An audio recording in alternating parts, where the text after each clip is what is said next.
Madame Delga, bonjour. Bonjour. Selon la Cour des comptes, la nouvelle carte régionale a plus conduit à additionner les moyens des anciennes régions qu'à réellement donner de nouvelles compétences aux nouvelles régions, à tout du moins assez étendues pour rivaliser avec leurs homologues européennes. Est-ce que vous partagez ces critiques ?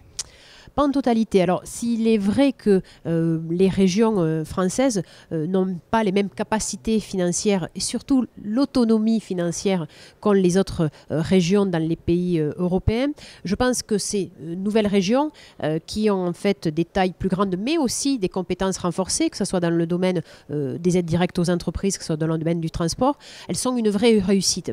C'est-à-dire, ces nouvelles régions, ce n'est pas juste l'addition de deux politiques, ce sont de nouvelles politiques pour aider les entreprises, pour structurer des filières et pour faire qu'il y ait une innovation qui irrigue l'ensemble des entreprises, qu'elles soient petites ou grandes, qu'il y ait un développement à l'international, qu'il y ait aussi une plus grande dynamique sur la recherche, sur le lien entre les laboratoires de recherche et les entreprises. Après, en France, nous ne donnons pas les moyens financiers aux régions pour justement amplifier cette dynamique locale et être pleinement un facteur de croissance. Alors c'est le cas malheureusement avec la suppression des 450 millions que le gouvernement précédent avait inscrit dans la loi de finances 2017 et pour 2018 et les années suivantes, parce que baisser les dotations des régions de 450 millions, alors que maintenant nous avons eu ce transfert des compétences de la part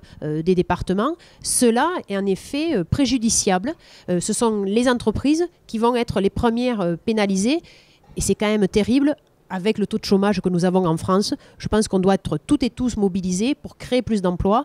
Et à travers les aides que nous pouvons donner aux entreprises, ce sont des aides à l'investissement, ce sont des aides aussi à la réorganisation pour justement pouvoir embaucher les bons profils. Et donc, on doit mettre en œuvre et un transfert de compétences et aussi une autonomie financière et fiscale. Je le rappelle, en France, l'autonomie fiscale des régions, elle est de moins de 10%. Et à ce sujet-là, est-ce que les négociations ont repris avec le gouvernement et est-ce que les régions de France envisagent, le cas échéant, à revenir au sein de la CNT ?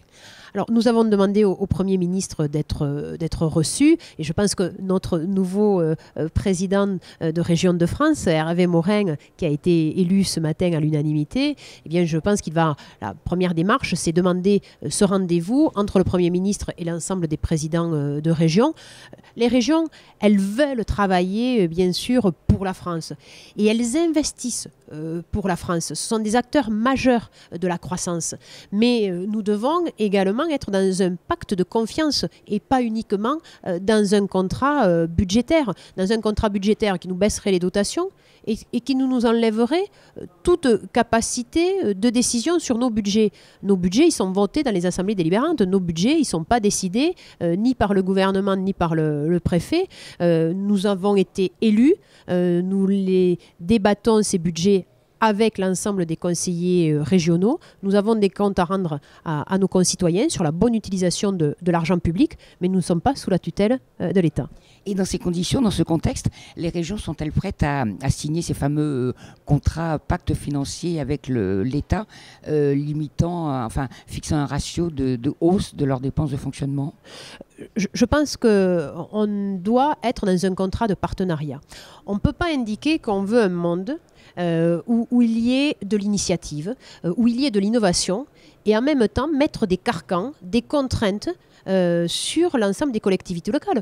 Un contrat de partenariat avec l'État et avec les régions, il est souhaitable pour pouvoir amplifier l'investissement public, pour être dans l'utilité des interventions de la région et qu'on ne soit pas en redondance, en particulier avec certaines activités qui sont maintenant très résiduelles dans certains domaines de compétences de l'État. Soyons dans l'efficacité, soyons dans l'adaptation au territoire. On ne va pas être juste dans une vision comptable. Alors clairement, si ce contrat, c'est juste pour que le gouvernement décide des budgets des régions, les présidents et les présidentes de régions, elles ont été élues. Elles ont été élues par leurs concitoyens.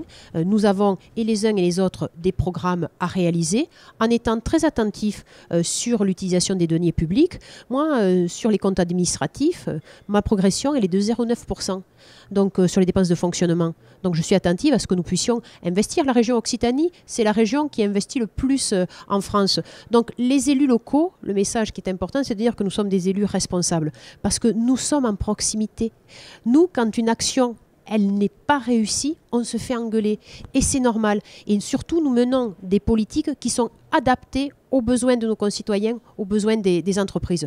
Reconnaissant cette capacité d'adaptation, cette capacité de réactivité, d'agilité des collectivités locales, bâtissons un nouveau contrat de partenariat entre l'État et les régions et ne soyons pas dans un système qui étoufferait toute la dynamique locale.